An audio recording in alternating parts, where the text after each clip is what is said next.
So mga sikreto upang hindi lumayo ang loob ng isang lalaki sa iyo.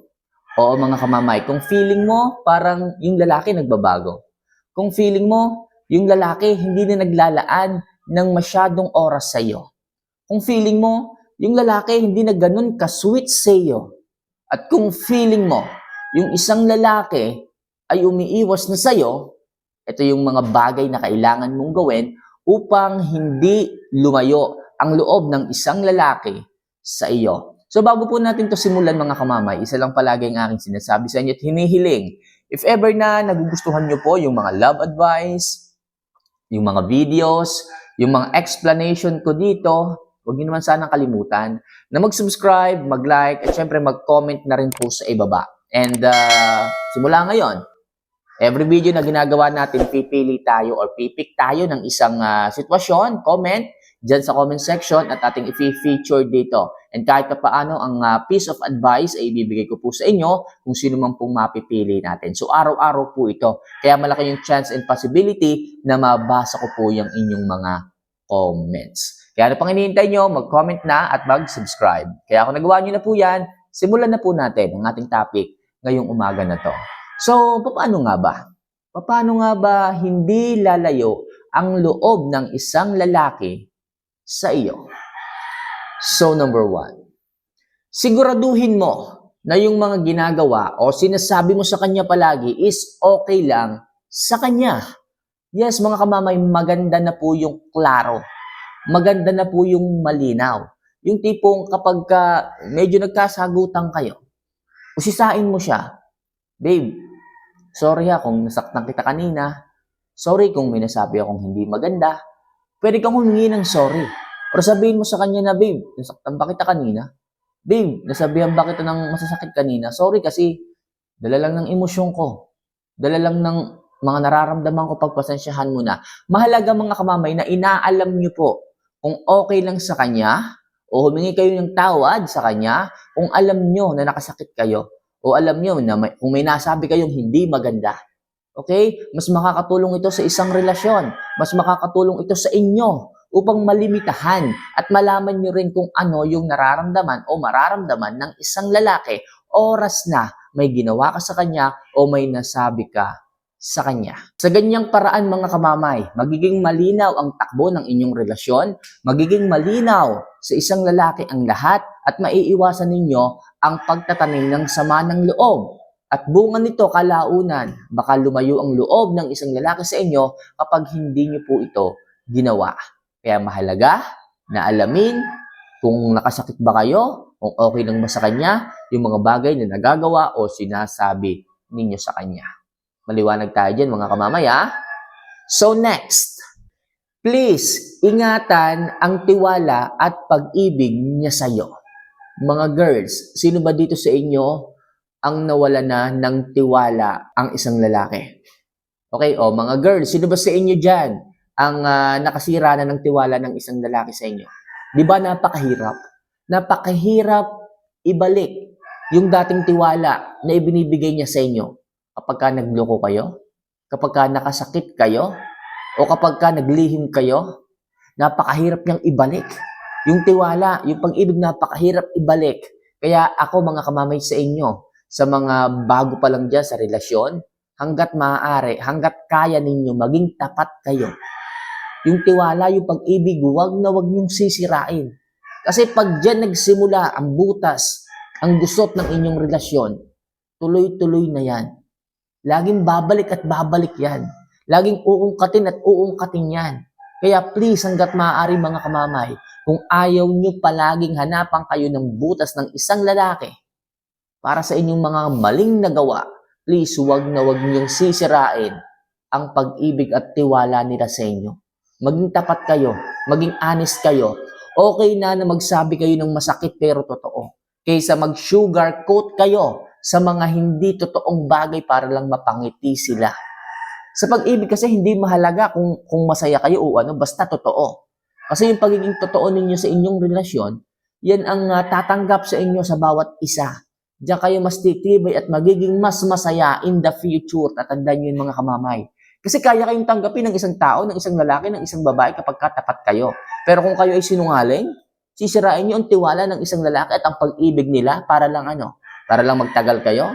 Para lang maging masaya siya, ngumiti? Huwag ganun mga kamamay, mali yun. Kaya please, sa mga nakagawa dyan ng pagkakamali, sa mga nakasira dyan ng tiwala, alam ko napakahirap niyang ibalik. At hanggang ngayon, pinagbabayaran niyo pa rin. Dahil bakit? Dahil hindi magawang maging masaya ng isang relasyon kapag kasiraan ang tiwala. So, taas naman dyan ang kamay ng mga agree.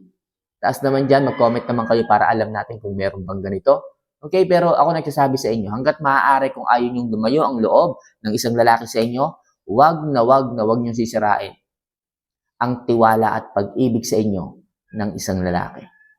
So next, wag mong ipahiya ang isang lalaki sa harap ng kanyang mga kaibigan at kakilala. Yes, mga kamamay, respeto na lang to, di ba? Respeto na lang dapat ito. Kahit sino naman ayaw nang ipinapahiya. Kaya please, mga girls, yung mga bibig ninyo, tantanan nyo muna kapag may mga kausap sila, may mga kasama sila, lagyan nyo naman ng preno, ilagay nyo sa lugar. Hindi po tama na sisitahin nyo sila, ipapahiya nyo sila sa harap ng mga kaibigan niya o sa harap ng mga taong nakakakita sa inyo.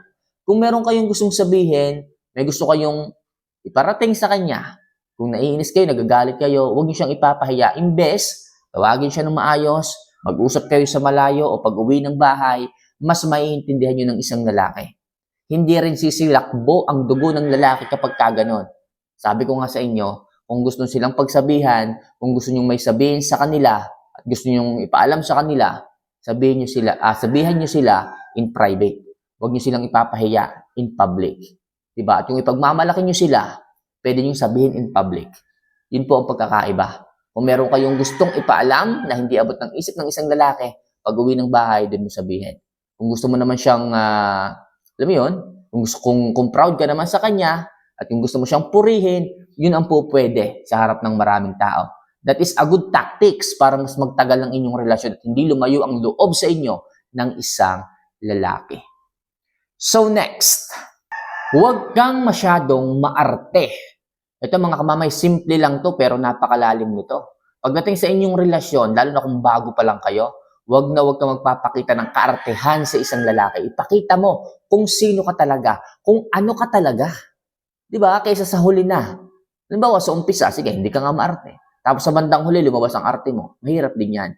Basta ipakita mo, ipakilala mo sa isang lalaki kung ano ka, diyan kanya tatanggapin. Yung tipong naglalakad kayo sa palengke, nauhaw siya, binili ka ng palamig, tapos ano, ayaw mong inumin, bakit ano sasabihin mo? Hindi daw mineral water. Okay, so hindi ko masanila lahat. Pero dapat sabihin mo sa kanya, babe, hindi tinatanggap itong binili mo sa akin palamig. Pero hindi ako umiinom ng nung hindi ko alam kung saan galing yung tubig nito. Hindi ko alam kung saan galing yung kinuhanan ng tubig nito. Sana maintindihan mo, babe. Nag-iingat lang ako. Okay, ito na lang mineral ang aking iinumin.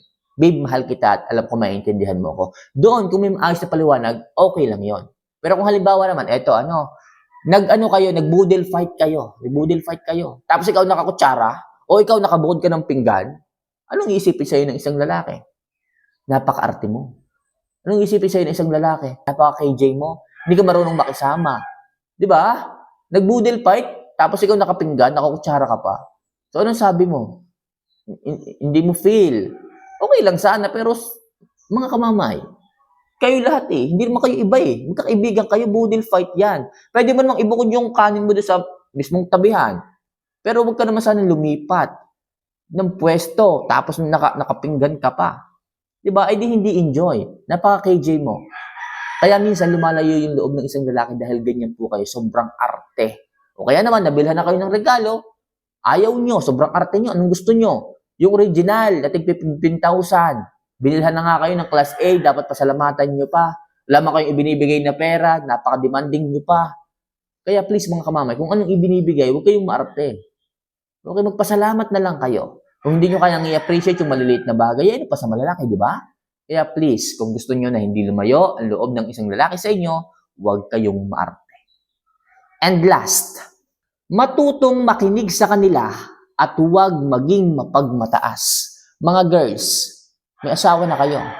Mga girls, may jowa na kayo. Bakit hindi nyo magawang makinig sa kanila? Lagi na kayong may dahilang sa inyo.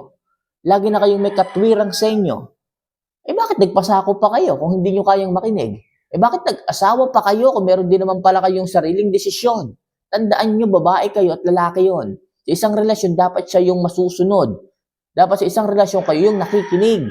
Yan yung rules ng pag-ibig. Saka lang kayo kontra kung alam yung mali na.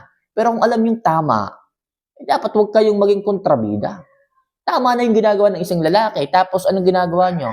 Pinihilan nyo pababa para gawin yung mali. Which is maling-mali. Kapag ganyan, talagang lalayo ang loob sa inyo ng isang lalaki. Hindi kayo marunong makinig. Hindi kayo marunong sumunod. Anong gusto nyo kayong susundin?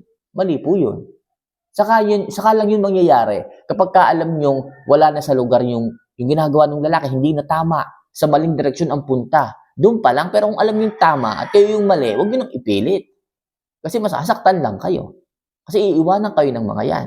Bakit? Kasi hinihilan nyo sila sa maling landas. Kaya please mga kamamay, kung gusto nyo hindi lumayo ang damdamin ng pag-ibig o kahit yung pagtrato ng isang lalaki sa inyo, dapat matuto kayong makinig at huwag kayong mapagmataas kesa sa kanila. So as I promise mga kamamay, ito na nga po yung hinihintay ng lahat, yung simpleng advice natin para po sa inyo. So ngayon, ang atin pong magiging sitwasyon ay galing kay Divina Dumalte. Ayan, so Divina, mega shoutout sa iyo. Ito po ang iyong katanungan. Papaano po pag di po ako mag-chat or mag-reply, sinasabi po na mataas daw po ang pride ko. So mga kamamay, kapag hindi talaga kayo nagre-reply, halimbawa, okay na kayo. O halimbawa naman, nasaktan ka ng lalaki tapos hindi ka nagparamdam, tapos totally hindi ka talaga nag-chat, sometimes, sasabihin niyang mataas daw ang pride mo. Okay lang yun mga kamamay kasi siya naman nakagawa ng kasalanan eh. At hindi mo naman siya tinotolerate doon sa kanyang mga ginagawang mali. Pero kung humihingi naman siya ng sorry, na-realize niya na nagkamali siya, hinihingi niya na maging okay ulit kayo, pwede kang mag-reply. Pwede kang mag-reply. Kaso, papatak-patak lang. Huwag kang magiging kagaya ng dati na sobrang sweet. Medyo itaas mo ang sensitivity mo. Bawasan mo yung oras mo sa kanya para malaman niya na nagkamali siya. Kaya sinasabi ng isang lalaki na mataas ang pride mo. Kasi nga, hindi ka nagpaparamdam ng madalas. O kaya naman, kahit i-chinachat ka ng madalas, hindi ka nagchat-chat. Kasi nga, minsan kasi nagkakaroon ng pagkakamali siya, kaya nagbabago ka, which is okay lang yon. Pero kung sinasabi pa rin niya na gano'n, mag-reply ka, kaso cold na lang muna. Pagiging cold na lang muna para makita niya na nagbabago ang lahat kapag ka nasasaktan. Na nagbabago ang lahat kapag ka patuloy kang niloloko. Kaya mga kamamay, kung sasabihan kayo ng isang lalaking napakataas ng pride mo sa mga panahon na hindi ka nagpaparamdam madalas, sabihin mo sa kanya, ito lang yung bunga at ito lang yung naging ako after mong saktan. Kaya huwag kang munang mag-expect na magbibigay ako ng mas maraming oras sa iyo kasi yung mga oras na binigay ko sa iyo noon, hindi mo nagawang pahalagahan. Kaya ngayon, hahabol-habol ka.